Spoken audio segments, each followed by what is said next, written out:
আসসালামু আলাইকুম বন্ধুরা, ভিডিওটা পুরোটা দেখার সবাইকে অনুরোধ রইল। একটা লং ভিডিও দিলাম। এখানে আমি বাটার চিকেন করব, সেই করছি। এখানে দেখো 500 গ্রাম বোনলেস চিকেন নিয়ে নিয়েছি। এবার সেখানে আমি লবণ, আদা রসুনের পেস্ট এবং লেবুর রস এবং কিছুটা টক দই দিয়ে এটা ভালো করে ম্যারিনেশন করে রাখবো। আধ ঘন্টা ম্যারিনেশন করে রাখলেই যথেষ্ট। ভালো করে এটা মিশিয়ে রাখতে হবে যেন মাংসের গায়ে সব কিছু মশলা লেগে যায়। তারপরে আমি প্যান গরম করে এখানে বাটার দিয়ে দেব। বাটারটা মেল্ট হয়ে যাবে, তারপরে এতে আমি ফোড়ন দেব, গরম মশলা ফোড়ন দেব। দেখো বাটারটা মেল্ট হচ্ছে। বাটারটা মেল্ট হয়ে গেলে আমি তেজপাতা, লবঙ্গ আর এলাচ দিয়ে দিলাম।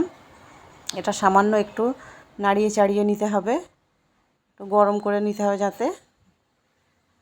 এরপর দেবো আমি পেঁয়াজ কুচি। পেঁয়াজটাও ভালো করে নেড়ে নিতে হবে ভালো করে বাটারের ওপরে।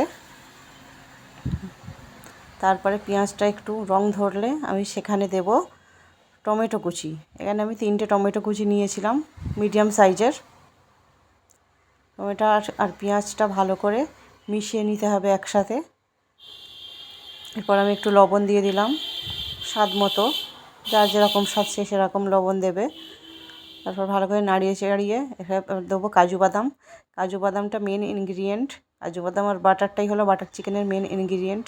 এবার আমি দেবো কাশ্মীরি লঙ্কা গুঁড়ো 1 চা চামচ। এবার ভালো করে নাড়িয়ে এতে আমি ভালো করে সব কিছুকে মিশিয়ে তারপর 300 গ্রাম মতো জল দিয়ে দেবো। এবার জলের সাথে ভালো করে নেড়ে এবার এখানে ঢাকনা চাপা দিয়ে 30 মিনিট মতো এটাকে ফুটতে দেবো, মিডিয়াম টু লো হিটে।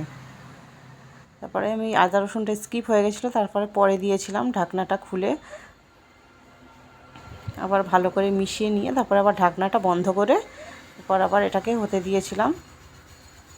এটা একদম জল শুকনো করে নিতে হবে, যে জলটা আছে যাতে সব কিছু ওর সাথে সেদ্ধ হয়ে যায়।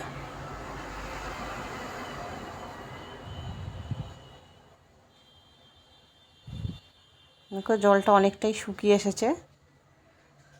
এবার এটাকে জলটা পুরোটা শুকিয়ে গেলে তারপর আমি তেজপাতাটা তুলে নিলাম উপর থেকে। এবার ওটাকে পেস্ট করে রেখে দিতে হবে। তারপরে আর একটা কড়াইতে সর্ষের তেল নিয়ে নিলাম সামান্য কিছুটা পরিমাণ। এবার যে ম্যারিনেশন করাটা মাংসটা রেখেছিলাম চিকেনটা, সেটা এখানে মিডিয়াম টু হাই হিটে ভেজে নিতে হবে। লো হিটে দিলে এটা চিকেনটা জল ছেড়ে দেবে, সেই জন্য মিডিয়াম টু হাই হিটে দিতে হবে যেন পুড়ে না যায়। 2 পিঠ এদিক ওদিক ভালো করে ভেজে নিতে হবে। ভেজে নিলেই মাংসটা সেদ্ধ হয়ে যাবে। তারপরে বেশি আর কাজ নেই। তারপর আর দেখো আমি ভেজে নিচ্ছি। এবার উল্টে দিলাম এক এক করে। এটাকে উল্টে দিতে হবে। এক পিঠ হয়ে গেছে, আর এক পিঠ এটা হওয়া বাকি আছে।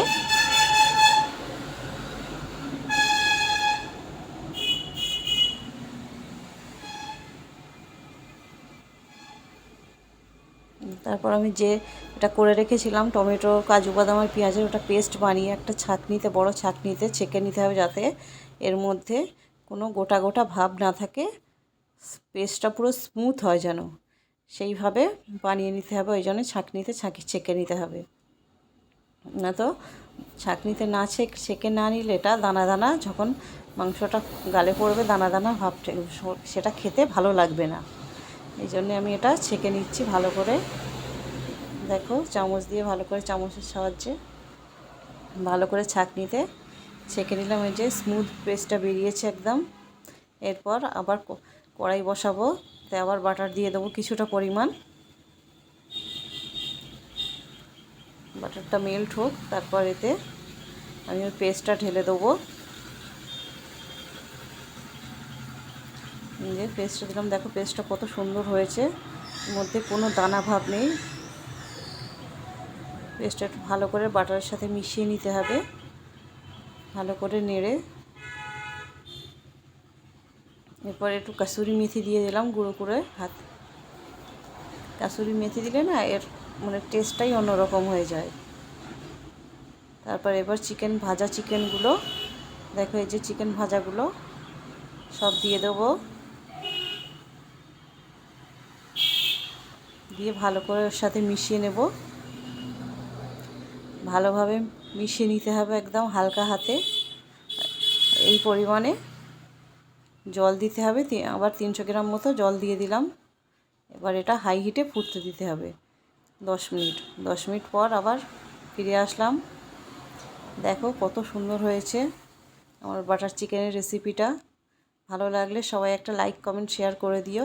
কেমন হয়েছে সবাই একটু জানিও।